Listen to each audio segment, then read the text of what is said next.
شام 16 مای در طربخانه سیمسیم مربوط به خانواده علی مطوف‌ها در دوشنبه با اشتراک فرزندان گل شیرالی، سابق وزیر انرژتیک و صنعت و قدوی پرزیدنت تاجیکستان زنازنی رخ داده است. در این زنازنی یک نفر کارت خورده در حالت وزنین در بیمارستان قریه بالا قرار داشته است. بنا به اطلاع رادیوی آزادی، فرزندان شیرالی گل از جای حادثه فرار کردند، ولی علیشیر گلوف را علاکه صبح 17 مای در حدود ولایت سوخت دستگیر کردند. جستجوی دلاور گلوف ادامه دارد. آزادی از قبل منبعش گفت هنوز دقیق نیست که کدام از گلوف ها هنگام زنازنی از کارت استفاده برده است. اسم جبری دیده نیز تا حال نشر نشده است. بعد از مناقشه با مقصد قصداً رسانیدن ضرر به عضوای حیاتاً مهم شهروند با کارت ضرر وزنین رسانیده از جای حادثه غیب میزنند. جبری دیده در بیمارخانه قریه بالا زیر نظارت طبیبان قرار داشته سلامتیش وزنین است، گفت یک همصحبت رادیوی آزادی در مقامات انتظامی. حادثه را دادستانی ناحیه سینا تحقیق میکند و برای بازداشت گمانبران به گفت نوبتدار شعبه وزارت کارهای داخلی سینا یک گروه سفربر شده است. علیشیر گلوف 24 سال داشته قبلا در وزارت کارهای داخلی کار میکرد، ولی با کدام دلیل نامعلوم از صف میلیسا رانده شده است. اما اسم برادر او دلاور گلوف پسر شیرالی گل از همسر دویمش میرینسا سگلی و خواهر وکیل سابق پارلمان سعادت امیرشاهی و بار اول نیست که در رابطه با ماجراهای گوناگون و اعمال جناییش رسانه‌ای می شود. در سال 2015 دلاور گلوف برای بدون اجازتنامه راندن ماشین 36 5000 سومانی جریمه بسته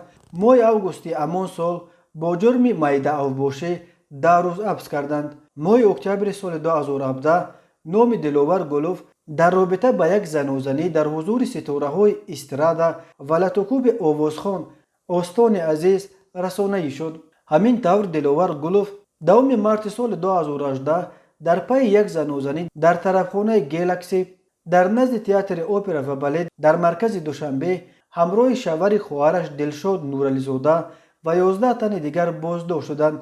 دلاور گلوف به 5 روز حبس مأموری محکوم شد. گلوف را روز 14 مارس از بازداشت جواب دادند و علاکه روز 7 مارس برای باز هم بدون اجازتنامه سیاه کردن شیشه های پیش ماشینش بازداشت و جریمه کردند. و بعد حبس دلاور گلوف در ماه مارس رئیس جمهور امامعلی رحمان افراد نزدیکش از جمله شیرالی گل را هشدار داد که لجام فرزندان از خود رفتهشان را بکشند و او را بدنام نکنند. بعد هشدار پرزیدنت دلاور گلوف را به اروپا برای تحصیل فرستادند، ولی او تابستان سال 2018 با آغاز تعطیل تابستانه به تاجیکستان برگشت و به ماجرای نو گرفتار شد. این دفعه پسر وزیر سابق صنعت و انرژتیک و قدوی پرزیدنت تاجیکستان همراه رفیقانش به حمله به کارمند ریاست مبارزه با جنایت‌های متشکلانه اوباپ وزارت کارهای داخلی دلشاد نرزالله‌زاده ایبدار شد. ساعت تخمینا 23 در یکی از کوچه‌های مرکزی دوشنبه صورت گرفت و نرزالله‌زاده که بر اثر آن حمله بینیش شکست، جوغ و کاسه‌خانه سرش نیز آسیب دید. چند روز در بخش نیروخیروژی بیمارخانه قریه بالا تحت طبابت قرار داشت.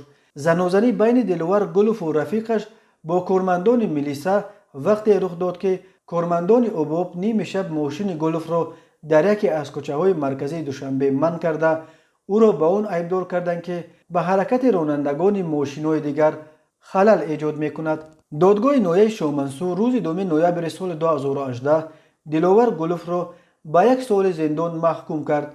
دادگاه دلاور گلوف را بر اساس قسم سوم ماده 237 اوباشی با استفاده از سلاح و یا اشیایی که همچون سلاح استفاده شده است و لاتوکوب کارمندان اوباپ دلشاد نرزالله‌زاده گناهکار شناخت. این بند قانون همچون جزا از 5 تا 7 سال زندان پیش بینی میکند، ولی دادگاه گفت حالتهای سبک کننده از جمله 2 فرزند نابالغ داشتن دلاور گلوف صدقاً اظهار پشیمانی کردند و از جبر دیده عذر خواستن او را به نظر گرفته به وی چنین حکم سبک داده است. دلاور گلوف علاکه در اول سال 2019 از محبس آزاد شد. گل شیرالی 71 ساله که قدوی رئیس جمهور امامعلی رحمان است تا زمان بازنشسته شدنش از شخصیت‌های پرنفوذ در حکومت تاجیکستان به شمار می‌رفت. گل شیرالی از سال 2006 تا سال 2013 طی 7 سال وزیر انرژتیک و صنعت تاجیکستان و از آن قبل سالها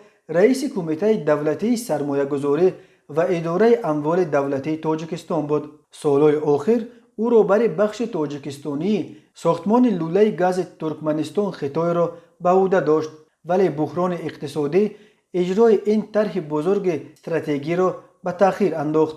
در یک واکنش به بازداشت پسر و دامادش در ماه مارس سال 2018 شیرالی گل گفته بود چنین به نظر می رسد که کسی مخصوصا اعضای عائله او را شکار کرده ایستاده است. ولی وقتی دلاور گلوف بعد چند ماه باز دستگیر و این نوبت محکوم به زندان شد، شیرالی گل دیگر قضیه اطراف پسر رهگم زده‌اش را شرح نداد.